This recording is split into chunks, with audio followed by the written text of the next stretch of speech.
Boa noite, pessoal. Iniciando a aula sobre GIRD e capsulite do ombro. Se alguém não estiver ouvindo, pode abrir o microfone ou se tiver alguma interferência e se apresentar ou apresentar o problema, ok? Então, eu vou ir dando início à nossa aula de hoje. Vou fazer uma pequena revisão sucinta sobre o que nós vimos na última aula. Nós trabalhamos bastante com a glenomeral, então o tema de hoje será a glenomeral. Da glenomeral a gente já sabe que é uma articulação bola-soquete. Essa articulação bola-soquete é uma articulação que me dá uma capacidade grande de movimento, então eu tenho enormes mobilidades, é a articulação mais móvel, como a gente já conversou. Toda essa instabilidade, ou essa mobilidade do ombro, ela é uma articulação que precisa de componentes estruturais para conseguir dar a estabilidade que ele precisa. Então, como ele tem articulações, como articulações são muito separadas, ele precisa de componentes ativos e componentes passivos. Bom, a glenomeral, como nós já vimos, ela é bem mais rasa do que a cabeça do húmero. Esses componentes passivos são os componentes que revestem a cápsula, que nós já conhecemos, são os ligados, são o... opa, agora escapou a palavra. A própria cápsula, o labrum e os ligamentos em geral. Dos componentes ativos, nós temos a musculatura que fica ao redor, que forma o neoacetábulo, como nós já vimos. É importante colocar que essa estrutura passiva, uma vez lesionada, não temos muito o que fazer. Precisamos do médico aí para reparar as estruturas. Mas, para nossa sorte, todo esse componente, todos esses músculos que revestem a estrutura, respondem aí aproximadamente 80% da estabilidade da articulação do ombro. Dos componentes passivos, nós já falamos muito bem sobre o labro, esse anel que aumenta a cavidade e o volume da glenoide, dando mais estabilidade e congruência e fazendo o selamento da articulação glenomeral. Hoje nós abordaremos mais sobre a cápsula articular, que é outro componente importantíssimo desse ajuste da articulação. Lembrando que fazem parte dessa cápsula, emergem dessa cápsula esses ligamentos glenomerais, porque a cápsula em si ela tem uma certa frouxidão, então ela precisa de estabilizadores, que ela sozinha não daria conta. Então nós temos esses ligamentos que nós também já vimos em outras aulas, os ligamentos glenomerais superior, médio e inferior, e os ligamentos coraco-umerais, que fazem essa estabilidade. Então, eles fazem essa proteção anterior da articulação do ombro, que a gente já sabe que essa articulação ela tem uma descobertura anterior pelo próprio posicionamento das estruturas. Mas nessa imagem eu gostaria que vocês observassem para a aula de hoje que esses ligamentos, além de protegerem a articulação, eles também limitam o movimento.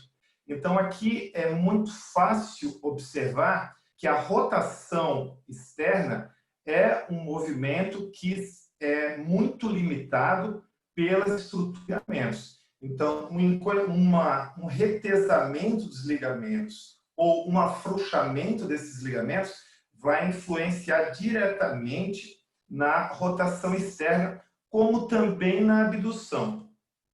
Um dos ligamentos, o ligamento mais importante ou mais estudado de toda essa estrutura é o ligamento glenomeral inferior. Nós temos aí uma banda anterior e superior, e anterior e posterior, que faz como se fosse exatamente essa manga de uma camisa, que, como uma rede, a hora que eu rodo o braço, tanto medial como tanto lateral como medial, eles têm uma contenção anterior ou uma contenção posterior. Assim como na elevação do braço, ele precisa de uma certa folga para conseguir estabilizar ou dar liberdade a esse movimento.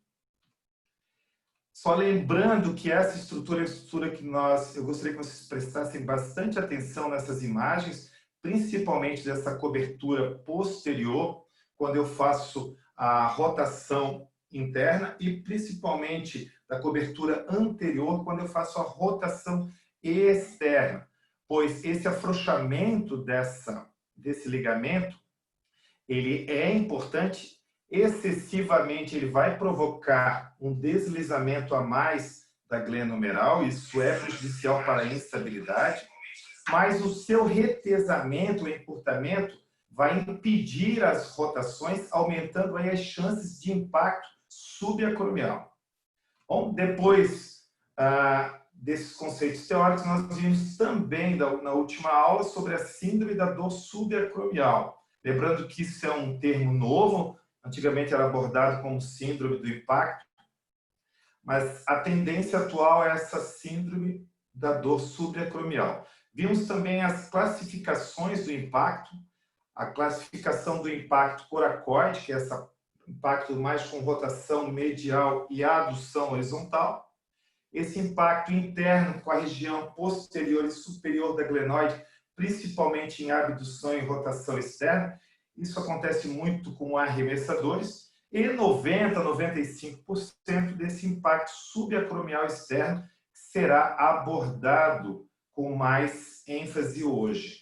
Bom, então nossa grande meta e nosso grande objetivo é entender como esse ombro se eleva, como essas estruturas conseguem se movimentar com tanta amplitude e ao mesmo tempo se manter estável. Então, tudo que nós precisamos entender para reduzir ou para evitar esse impacto subacromial é entender a função dessas estruturas. Bom, dos principais problemas que podem reduzir esse espaço subacromial e sim comprometer as estruturas que estão entre o teto e o assoalho desse espaço, que é o tendão da cabeça longa do bíceps, o tendão do supraespinal e a buça. Nós temos aí o impacto primário, que seria a morfologia do acrômio. A gente já viu sobre isso também. Que tipo de acrômio? Nós temos o impacto secundário, aí são alterações ou problemas de mobilidade ou de estabilidade que levam ao impacto. Então, nós já estudamos sobre a discinese, nós estudaremos hoje sobre GIRD, num próximo encontro sobre a instabilidade e a tendinopatia. Bom, então, nós já dominamos sobre a morfologia do acrômio, já discutimos sobre a discinese, hoje falaremos mais sobre a cápsula e seus ligamentos, de uma patologia que acomete essa articulação, que é o GIRD, somando aí mais uma informação importante, que é a capsulite adesiva. Bom, sobre a morfologia e os tipos de acrômio, a gente já viu sobre isso.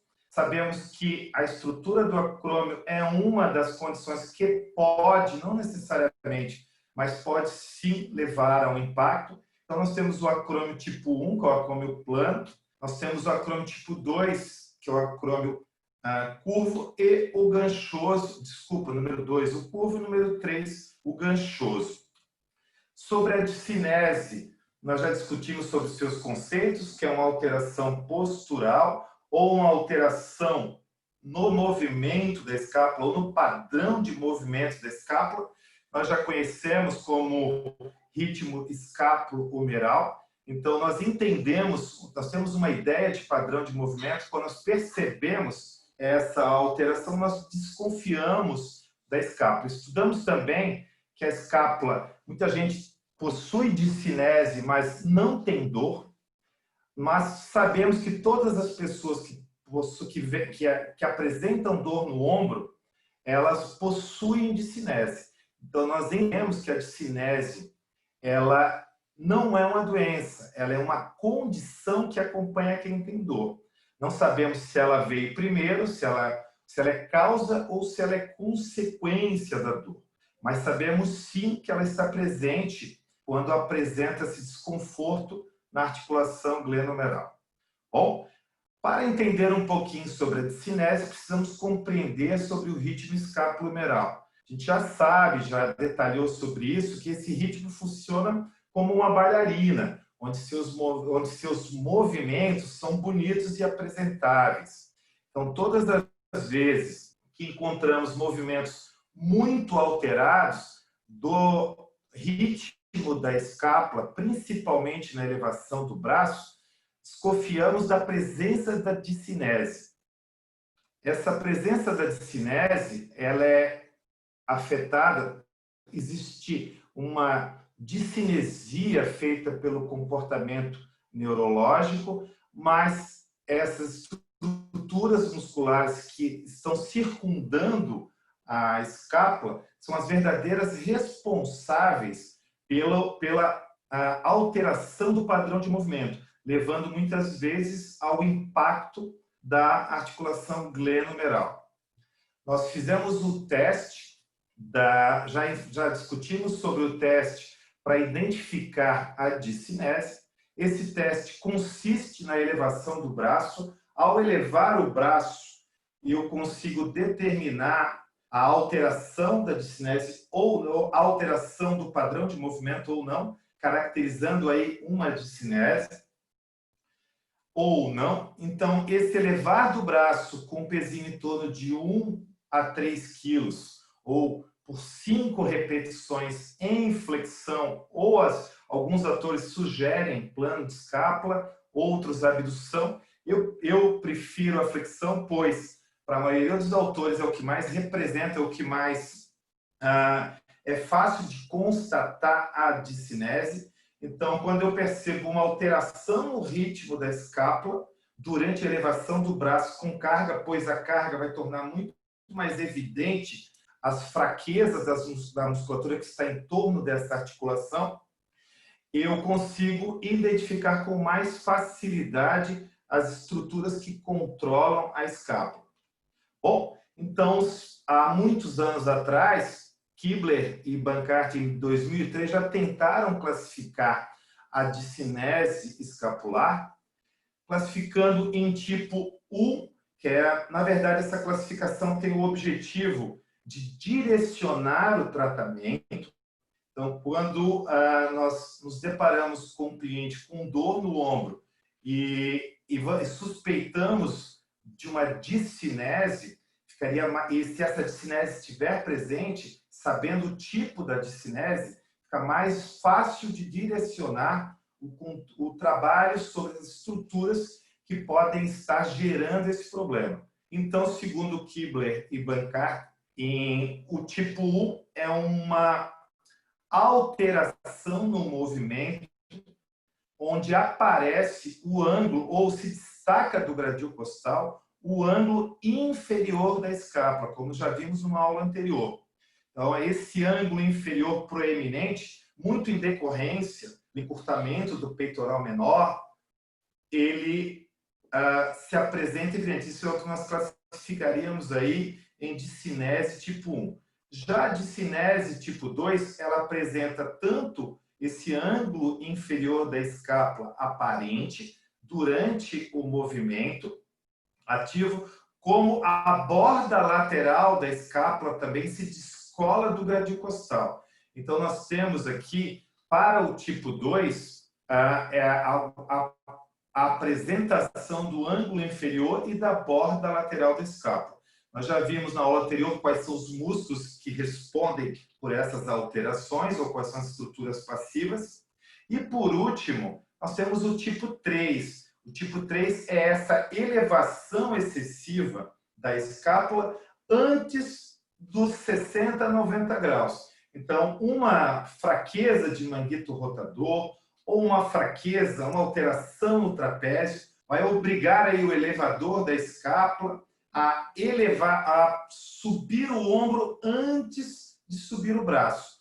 Pois nós já estudamos também no ritmo da escápula humeral, que até os 30 graus nós praticamente não temos alteração na escápula.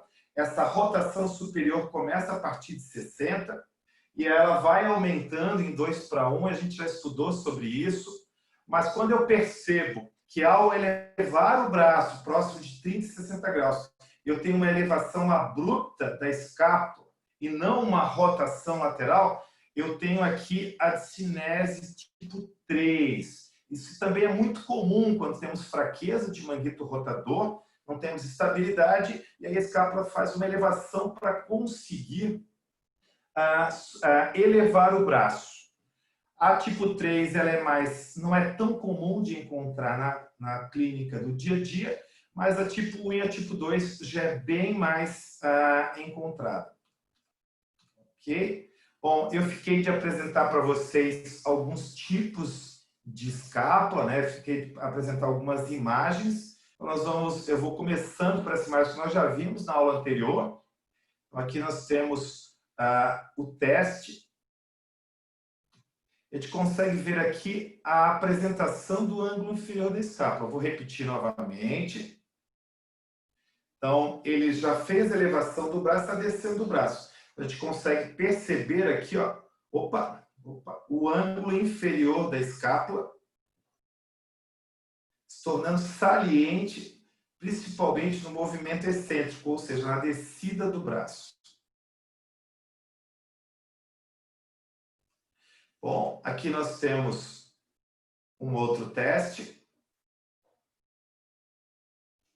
Isso, observem a escápula. Aqui nós também temos uma escápula do tipo 1, a mesma do mesmo tipo da anterior, onde apresenta o ângulo inferior da escápula, mais saliente. Agora nós temos uma outra apresentação. Observe o ângulo inferior se destacando e depois a borda medial, caracterizando aí a discinese tipo 2.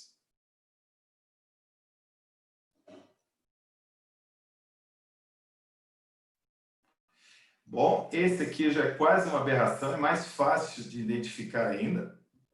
Já começa a perceber que na subida já tem uma discinese tipo 2 bem apresentada.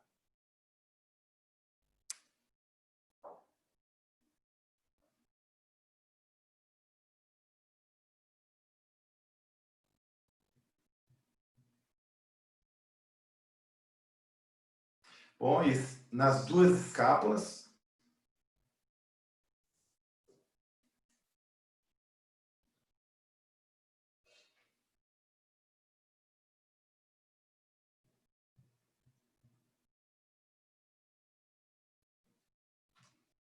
bom, aqui nós temos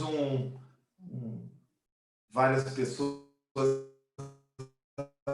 apresentando problemas diferentes na escápula.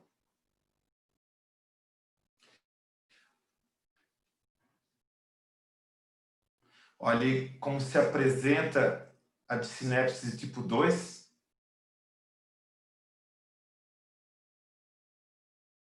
Observe os detalhes do ritmo escapulohumeral, que ele vai perdendo o ritmo e vai apresentando aqui uma discinese tipo 1.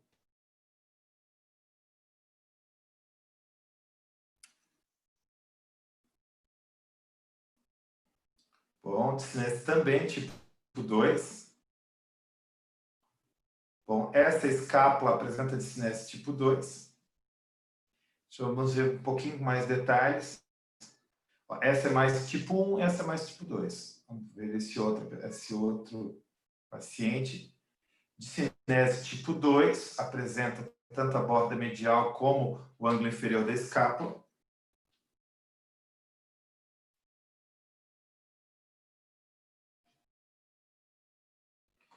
Boa, discinese tipo 1, discinese tipo 2.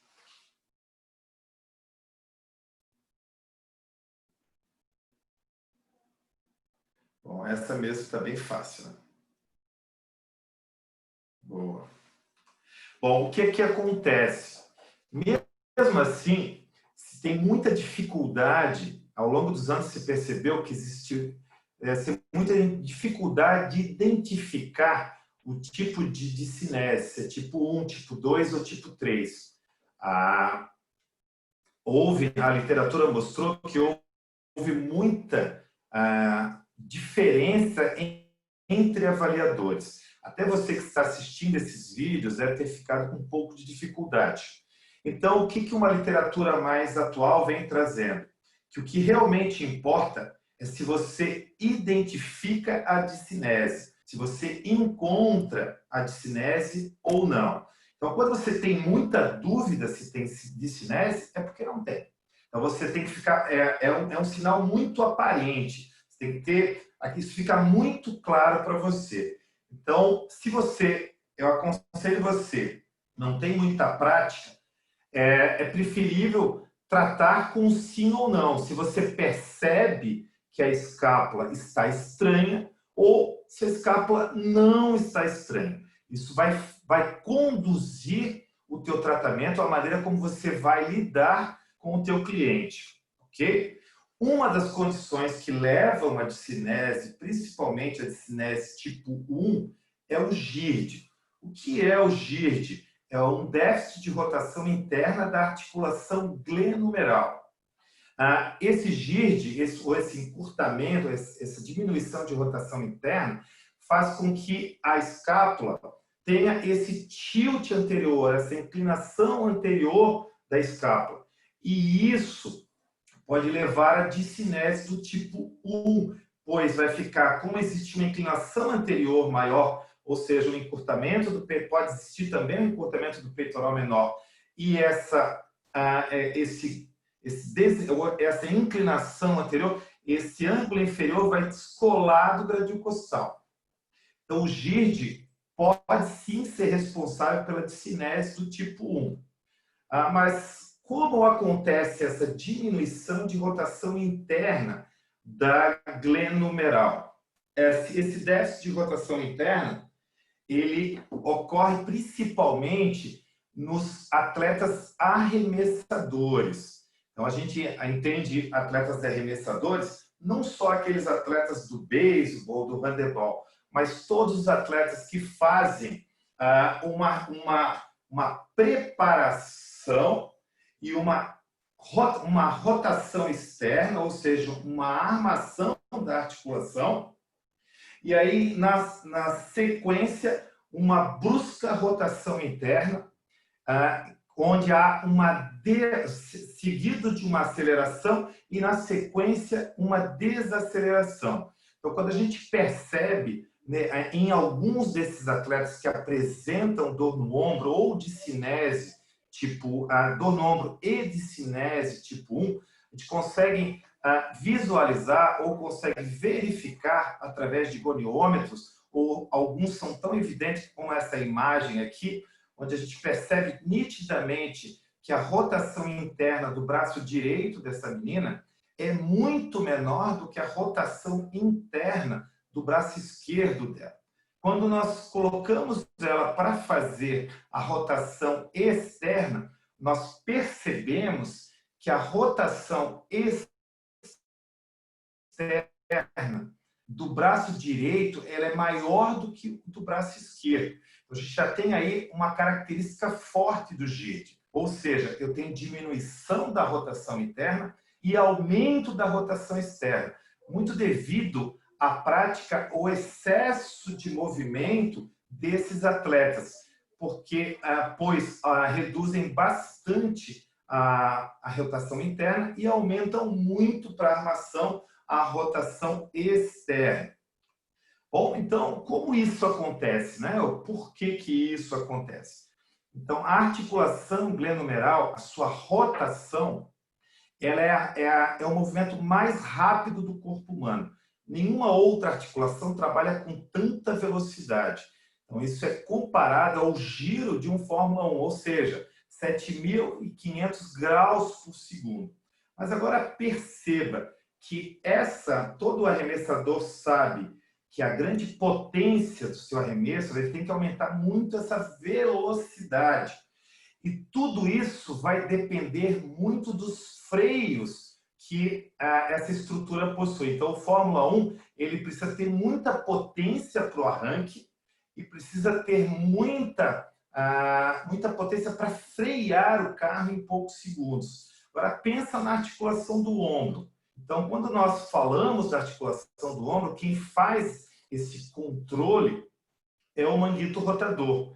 Quando nós observamos o torque dos músculos que compõem o manguito rotador, a ciência nos mostra que os rotadores externos, eles são, para a rotação externa, os o manguito rotador, os infraespinhoso e o redondo menor, são responsáveis por 90% da rotação externa.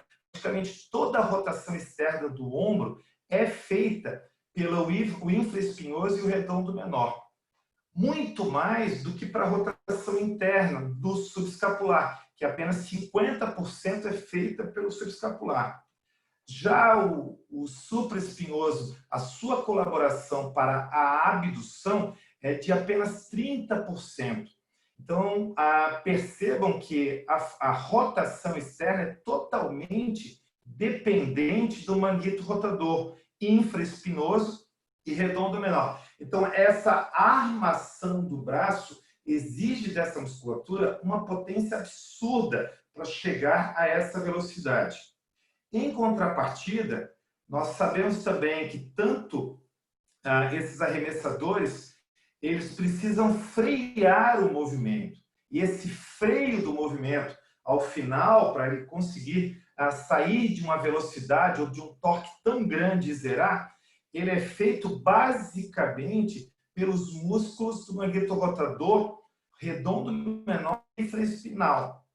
Então, a verdadeira função dos rotadores externos do manguito rotador é controlar essa rotação interna de forma excêntrica. Então, quando eu vou fazer o freio do braço, quando eu faço a rotação interna com potência para largar a bola, eu preciso de manguito redondo menor infraespinal muito forte, com muita resistência para conseguir desacelerar esse segmento. Só para vocês terem uma ideia, o redondo menor, 84% da sua capacidade voluntária máxima, ele vai ao final da fase de desaceleração. Então, são músculos que trabalham com muita ênfase nesse movimento de arremesso. Bom, então, quando a gente observa um atleta arremessador, ele faz inúmeros arremessos ao longo de uma partida, sem contar aí os arremessos ao longo do treino, dos vários dias e várias horas de treino. O que vai acontecer? Essa estrutura do manguito rotador vai perdendo sua força, ela vai perdendo sua capacidade de resistir, principalmente à desaceleração. E aí, essa força de resistência que acaba se perdendo por fadiga, fraqueza, desequilíbrios das estruturas, vai passando para a cápsula articular e seus ligamentos, e a cápsula vai começar a receber uma demanda de carga muito maior do que ela estava acostumada, e aí essa cápsula vai começar a sofrer um processo de aumento da fibrose, ou seja, vai aumentar a quantidade de fibras de colágeno para sustentar, para tentar resistir a essa desaceleração, e ela vai acabar se aumentando o seu volume, ou seja, engrossando, ficando mais espessa, com mais fibras de colágeno, perdendo a sua elasticidade e fica apertando muito mais a articulação. Aqui a gente percebe, nós já comentamos, um dos ligamentos, ou a parte da cápsula que mais responde às rotações externas e à abdução, como eu lembrei lá no começo da aula, são os ligamentos e o recesso da cápsula e os ligamentos glenomerais inferior, tanto anterior como posterior, que fazem essa contenção de abdução, rotação lateral e rotação medial. Então, essa região é a região, sim, que mais vai sofrer retesamento. A gente consegue perceber aqui o aperto que esse excesso de colágeno, esse aumento do engrossamento da cápsula vai exercer e essa compressão sobre a glenomeral. Bom, então o que caracterizaria o GIRD, né? Ou esse déficit de rotação interna glenomeral? Então, quando eu vou testar o meu cliente, eu vou testá-lo em rotação interna e rotação externa. Então, eu posso usar um goniômetro ou até um inclinômetro de um celular e eu preciso observar que existe uma rotação do membro acometido menor do que o membro contralateral. Então, eu vou estar sempre fazendo uma comparação, pois, se eu sou um atleta arremessador, é óbvio que o braço que gera o arremesso é o braço que vai apresentar o GIRD. Então, eu faço uma comparação com o segmento contralateral. E essa rotação ela tem que ser menor do que 20 graus comparado com o outro lado. Mas existe um detalhe muito importante aí. Lembram que nós temos uma diminuição da rotação interna e um aumento da rotação externa.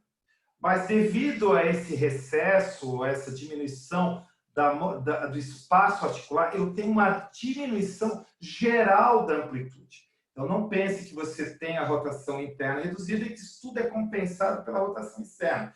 Existe uma redução da amplitude total de movimento. Então, relembrando, para caracterizar o GIRD, eu preciso ter uma rotação medial 20 graus menor do que o contralateral e na amplitude total de movimento comparado com o braço contralateral, eu preciso ter pelo menos uma redução de 5 graus de amplitude total de rotação. Ok? Mas existe também um outro detalhe muito importante, que é não confundir GIRD com a retroversão da cabeça humeral. Qual é a diferença dos dois, não é? Bom, então a gente já sabe que o GIRD existe uma redução da rotação interna, um aumento da rotação externa, porém uma redução da amplitude máxima de rotação total. Já a retroversão da cabeça do colo, do húmero, claro, tanto o atleta praticar esse movimento, ou seja, ele começar a atividade esportiva de forma muito precoce, já fazendo os arremessos, essa estrutura ela vai alterando a sua morfologia. Então, nós sabemos que o húmero ele tem uma retroversão, então ele vai ter uma retroversão maior ainda. O que gera essa retroversão maior ainda? Gera maior rotação externa. Porém, se eu tenho maior rotação externa, eu vou ter menor rotação externa. E aí, quando eu comparo com o segmento contralateral, como agora é um problema ósseo, eu tenho a mesma amplitude de movimento. Então, eu não tenho uma redução total de amplitude de movimento. Eu tenho uma redução, sim, da rotação interna, um aumento da rotação externa como o GIRD, porém, eu não tenho uma diminuição da amplitude total de movimento como acontece com o GIRD. Então, se nós formos observar aqui na retroversão da cabeça humeral, ele apresenta um segmento bom, né? Ou seja, o segmento contralateral, 70 graus de rotação interna e 110 graus de rotação externa. No segmento acometido, ele já possui uma redução da rotação interna e um aumento da rotação externa. Se você somar os dois, vai chegar aos 180 graus de rotação total. Então, não houve uma diminuição na amplitude total. Mas no GIRD, eu já tenho essa diminuição na rotação total.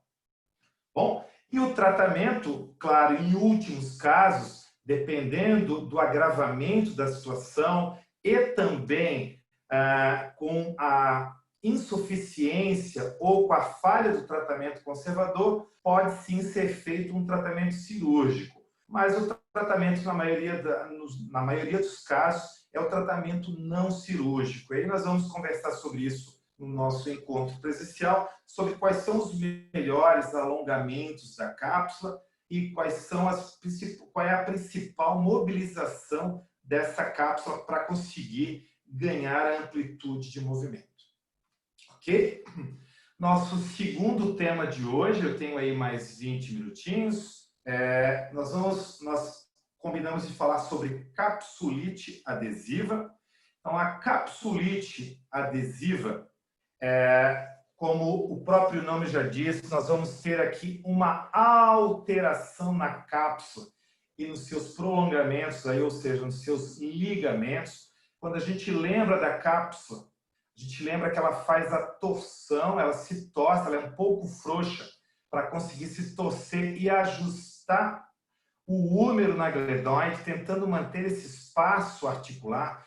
Então, ela tem já esse recesso, essa frouxidão natural. Então, todas as vezes que, se eu tiver qualquer alteração para mais na cápsula, eu vou ter instabilidade, para menos, eu vou ter um retesamento limitando os movimentos. Então, quando eu tenho um comprometimento ou uma limitação, um encurtamento da cápsula, eu tenho aí uma limitação dessas amplitudes de movimento, pois agora ela já não consegue ter essa folga para poder se torcer, essa folga fisiológica. Então, isso vai reduzir bastante a amplitude de movimento. Bom, então, qual é o conceito, né, sobre capsulite adesiva, né? Então, o que é a capsulite adesiva? Então, a gente sabe que é uma patologia que acomete a cápsula articular. Então, o principal conceito sempre estará presente uma diminuição na amplitude de movimento. Então, a característica básica da capsulite é a redução da ADM. Essa redução da ADM começa primeiro... Desculpa. Essa redução da ADM, ela acontece de forma ativa, ou seja, o cliente não consegue realizar as amplitudes de movimento, nem tão pouco passivas. Então, ele não consegue fazer de forma ativa e nem passiva. Eis aí um diagnóstico diferencial. Então, algumas patologias também diminuem a amplitude de movimento, mas, porém, elas se apresentam apenas como ativa. Já a capsulite adesiva, ela se apresenta nas duas condições. Por exemplo, se eu tiver uma tendinite, ela vai limitar o meu movimento, principalmente quando ele for realizado ativo. Já numa condição passiva, ela já não se apresenta da mesma forma. Essa redução da ADM, ela sempre começa primeiro com a diminuição da rotação externa e depois com a diminuição da abdução. Se você for lembrar lá do início da aula, vocês lembram dos ligamentos ou da estrutura da cápsula que limitava os movimentos? Então, quando os ligamentos, ali, o glenomeral médio e inferior, principalmente o inferior, eles limitam bastante os movimentos de rotação externa ou rotação lateral e os movimentos de abdução. Então, por isso, nós temos aqui uma apresentação muito clara de quando começa a apertar a cápsula, esses serão os primeiros, a primeira amplitude de movimento que vai começar a se apresentar. Mas a quem acomete, né, a capsulite adesiva? De 2 a 5% da população tende a sofrer de capsulite adesiva. 35% das pessoas que apresentam capsulite adesiva são pessoas diabéticas. Por que dessa condição? Não se está muito claro na literatura ainda, mas se suspeita que a dificuldade no processo de circulação, ou seja, na vascularização dessa estrutura, ela possa descompensar aí o metabolismo, gerando uma inflamação, e essa inflamação gerando fibrose, e essa fibrose, a retração da cápsula. 70% das mulheres são acometidas por essa patologia, muito mais do que os homens, principalmente nessa fase da vida entre os 40 e 60 anos de idade. E ela tem uma média, esse prognóstico, de 1 anos de prevalência. A gente sabe que com um bom tratamento isso é reduzido significativamente.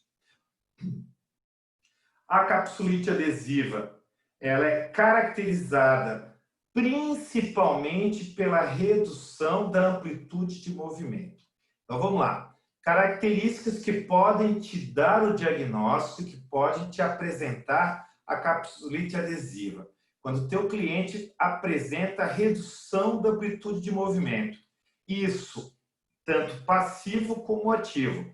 Quando ele começa principalmente a dor em rotação, a limitação em rotação externa e depois em rotação interna. E isso incomoda mesmo abaixo da linha do ombro, que diferencia de outras patologias.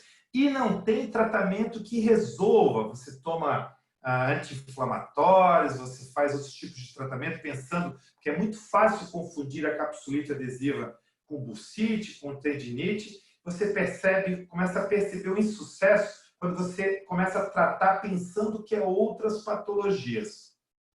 E a dor, né? Essa dor ela está presente, ela é presente principalmente no início, a gente vai discutir um pouquinho mais à frente sobre isso, mas essa dor ela se coloca em vários momentos, mas a maior queixa dos clientes é a dor noturna. Ele sente muito mais quando ele está dormindo. E, sem dúvida nenhuma, a principal queixa é a perda de função. Então, olha, detalhes muito importantes. Redução da amplitude de movimento para todas as amplitudes, mas principalmente para a rotação externa e para a abdução. Dor em qualquer amplitude de movimento, principalmente mesmo abaixo da linha do ombro, essa dor presente, principalmente noturna, e com movimentos bruscos, quando eu faço movimentos repentinos. E essa redução da função, pois começa a gerar muita fraqueza e limitação da amplitude. Bom, a literatura ela nos traz duas nomenclaturas, a capsulite adesiva e o ombro congelado.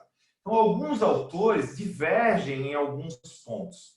Para vocês terem uma ideia, a gente alguns autores colocam os dois como sinônimos. Outros colocam o ombro congelado como qualquer patologia que limita o movimento.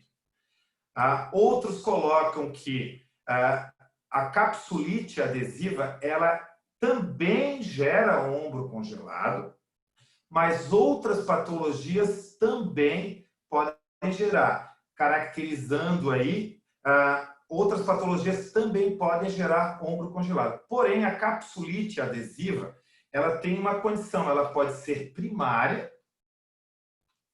Essa condição primária ela é normalmente de causa, na grande maioria das vezes, nós não sabemos qual foi o verdadeiro motivo que aconteceu essa retração da cápsula, a dor e a limitação dos movimentos. A gente não consegue associar uma patologia a essa dor e esse desconforto.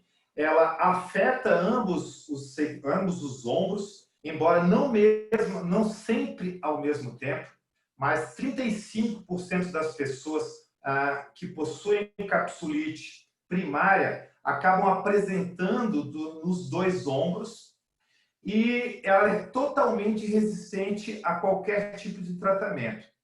Já o ombro congelado, e alguns autores entendem como capsulite secundária, é uma capsulite proveniente de estruturas fora da cápsula.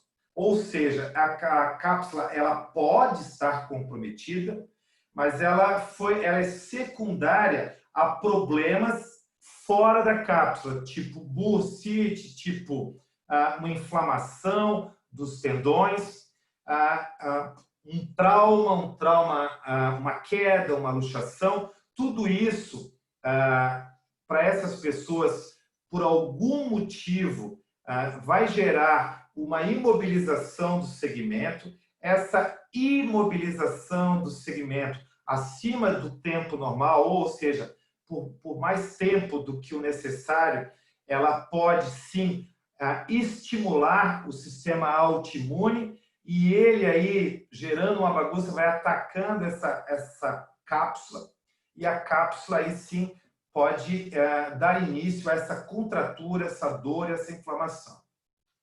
Outras condições associadas, como nós já falamos, a diabetes, existe autores que apresentam também problemas endocrinológicos, problemas metabólicos. Então, para a gente entender um pouquinho sobre a fisiopatologia, mas nós vamos falar um pouquinho mais sobre a capsulite primária. Por algum motivo, essa cápsula ela estimulou o sistema autoimune, ele teve uma reação aí, desnecessária sobre a cápsula. Isso gerou uma inflamação nesse tecido. Essa inflamação ela gera um espessamento da cápsula. Esse espessamento leva a uma fibrose, um aumento de colágeno nessa estrutura. Com isso, eu tenho uma diminuição do espaço glenomeral através da contratura da cápsula, diminuindo esse espaço, e tudo isso vai me gerar a perda de movimento. Então, óbvio que se essa articulação está muito apertada, eu não consigo ter as amplitudes que eu necessito. Bom, então, essa perda de movimento, ela também acontece quando esses ligamentos são afetados, como a gente comentou, principalmente os ligamentos glenomerais inferiores, reduzindo aí bastante o espaço entre a cápsula. Esse espaço reduzido diminui a amplitude e também diminui o espaço, o intervalo rotador. O que é esse intervalo rotador? Esse espaço, desculpa, que nós encontramos como uma área mais sensível, anterior, superior da articulação glenomeral, onde ele é coberto aqui pelo processo coracoide mais medial. Mais lateral, nós temos a inserção do subescapular e do supraespinal. E a borda superior do subescapular com a borda inferior do supraespinal vai gerar esse espaço aqui. Esse espaço ele é coberto aqui pelo ligamento coracomeral, esse ligamento e também pelo ligamento glenomeral superior, onde vai passar aqui a cabeça o tendão do bíceps. Então, com a redução desse espaço, a redução desse intervalo rotador, nós vamos ter uma dificuldade de deslizamento desses tendões. Bom, a dificuldade de deslizamento desses tendões pelo achatamento ou pelo encurtamento dessas estruturas ou pelo bloqueio, mas o aperto da cápsula junto à glenoide vai gerar a principal característica, que é a perda de movimento ou diminuição das amplitudes. Bom, então essa capsulite adesiva, ela tem aí, ela é de alta resolução, então ela vai melhorar. Então, ela vai acontecer e ela vai melhorar. Então nós sabemos que ela possui um início, a gente não sabe exatamente o que gera isso. Como eu comentei com vocês, a gente suspeita, pode ser uma capsulite primária, em que a gente não sabe exatamente o que aconteceu para levar a essa condição. Mas nós temos também a capsulite secundária, que pode sim ser gerada através de um trauma, de uma luxação, de uma injeção no deltoide, de uma vacina, de uma mastectomia, algum fator que gerou uma imobilidade grande da glenomeral e, ao mesmo tempo, fez com que esse sistema autoimune atacasse esse tecido. Então, se a gente for observar esse gráfico aqui, como nós já mencionamos para vocês, ela tem aí ela atua por um período de 0 até 3 anos. Ela pode atuar aí de 1 a 3 anos. Então, nós temos, de início, um aumento da dor e uma diminuição da amplitude de movimento. Esse aumento da dor ele é gerado principalmente por esse efeito na cápsula através da inflamação. Então, como a cápsula já está inflamada, então ela vai gerar sim dor. Então, a dor está presente, ela começa de forma insidiosa, ou seja, começa de início, tu acaba não procurando médico, acha que não é nada, começa a confundir com outras patologias. E ao mesmo tempo, à medida que essa dor vai aumentando, vai começando a perder os movimentos da articulação. até que próximo de 9 a 10 meses, nós começamos a entrar numa outra fase, onde onde é caracterizado principalmente pela limitação do movimento. Eu tenho uma perda grande de movimento. A dor até diminui aqui para várias pessoas, mas a perda de movimento ela é bem significativa. Esse período dura aproximadamente entre 9, 10 e 15, ou até 20 semanas, dependendo do caso. A literatura não é precisa em relação a isso. A gente não consegue não dá para seguir a literatura porque os autores divergem muito. Então, nós temos nesse período onde a dor diminui e eu tenho aqui onde eu tenho dor, mas não tão intensa, ela começa a incomodar um pouquinho mais para o final do movimento, mas eu tenho sim uma perda grande de movimento, é o que a gente chama de congelamento. Então, aqui eu saí dessa fase inflamatória. Então, eu ainda tenho os resíduos inflamatórios que ele incomoda um pouquinho, mas eu tenho muito mais aqui processo fibrótico. Depois de 15 a 20 semanas, eu tenho uma redução aqui significativa da dor e começo a melhorar meus movimentos. Então, isso é o que nós chamamos de descongelamento. Então, aqui eu comecei a reduzir a dor e nessa fase eu começo a diminuir a retração da cápsula. Lembrando que essa retração da cápsula, ela comete cápsula, ligamentos e a musculatura. Como eu não posso me basear apenas na literatura, eu tenho que levar em conta os relatos e os sintomas do meu paciente, para saber aproximadamente qual é o estágio em que ele se encontra. Para ficar mais claro essas situações, nós temos um gráfico aqui, onde aqui eu tenho a rigidez da cápsula, e na linha horizontal eu tenho os meses que vão se passando. Então, a primeira condição nós já vimos é a inflamatória, onde eu tenho uma redução da amplitude de movimento e um predomínio da dor pelo processo inflamatório. Então, quando eu sei que a dor ela é maior do que a limitação do movimento, eu sei que eu estou próximo aí eu devo estar na fase inflamatória, que acontece aproximadamente entre 2 e 9 meses, seguindo pela fase de congelamento, onde a característica principal é a limitação do movimento, onde ele tem uma limitação do movimento, a dor reduz, mas ela dói ao final da amplitude. Desculpa.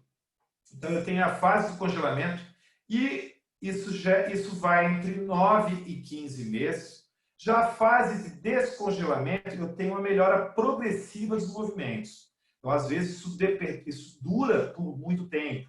Mas essa condição pode ir até 36 meses. Esse descongelamento, eu tenho aí um alívio significativo da dor e as amplitudes vão voltando progressivamente à medida que vai descongelando a articulação.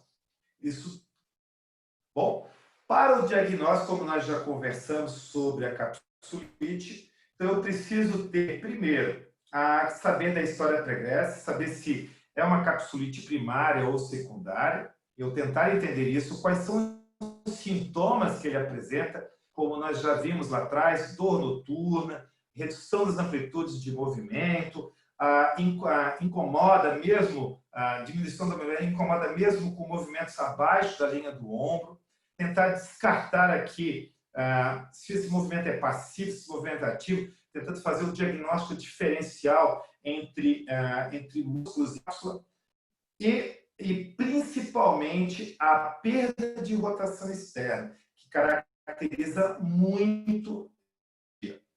E também excluir as patologias do ombro e da cervical, pois a cervical também pode levar a uma condição de diminuição de amplitude de movimento. Por isso eu preciso ter aqui em dia os testes ortopédicos para conseguir diferenciar aqui ou destacar ou excluir essa condição. Bom, dos exames de imagem, a maioria dos médicos pede aí um raio-x ou uma ultrassonografia, que é para apenas descartar outras hipóteses, como nós já mencionamos no slide anterior. O que está muito em moda é essa ressonância, que tende a ter mais evidência agora, é a ressonância com contraste, mas ela pega basicamente mais na fase inflamatória. Então, na fase inflamatória eu consigo ter aí uma efetividade maior da ressonância magnética. Então, aqui nós conseguimos observar o espaço da glândula humeral, onde eu tenho aqui com contraste na ressonância magnética, eu consigo observar o afrouxamento da cápsula, o recesso. Já nessa condição de capsulite aqui, eu percebo nitidamente que eu praticamente não tenho espaço. E eu diminui bastante, aumentei bastante esse contato e eu não tenho espaço para manobra. Aí você deve estar se perguntando, tá, mas se ela é ela tem auto-resolução, ela vai melhorar de 1 a 3 anos, qual é a nossa função aí? Por que nós vamos trabalhar com o nosso cliente? Principalmente para evitar sequelas e melhorar a função. Então, a gente consegue aí, daquele período de 1 a 3 anos, a gente consegue diminuir esse período, consegue evitar sequelas. Uma sequela comum é a síndrome do impacto pela elevação excessiva da escápula, que é decorrente da hipomobilidade da articulação glenohumeral. Então, a gente vai entender depois no tratamento que o trabalho de desativação de ponto gatilho, de trabalho de mobilidade da escápula, de fortalecimento de alguns músculos periarticulares, vai ser de extrema importância para tentar melhorar essa condição ou tentar minimizar as perdas que essa condição que a capsulite adesiva gera para todo o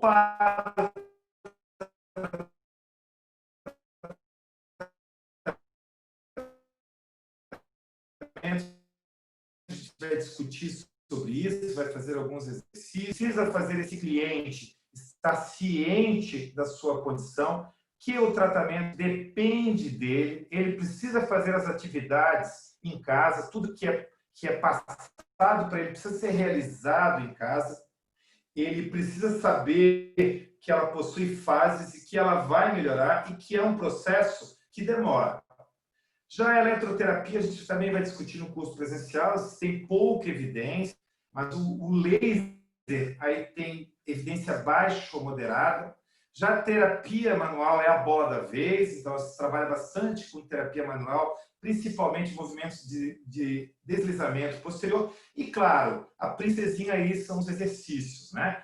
Mas também muito cuidado, a gente vai explicar sobre isso, e ter muito cuidado com os exercícios. Porque exercícios com carga excessiva geram dor. Dor gera inflamação. Inflamação gera fibrose. Fibrose gera retração. Mas exercício com intensidade muito baixa também não resolve. Então, existe aí um ponto-chave para se trabalhar na recuperação da capsulite adesiva. Ô, pessoal, olha só, consegui terminar apenas com 5 minutos de atraso. E aí, dúvidas que vocês gostariam de colocar?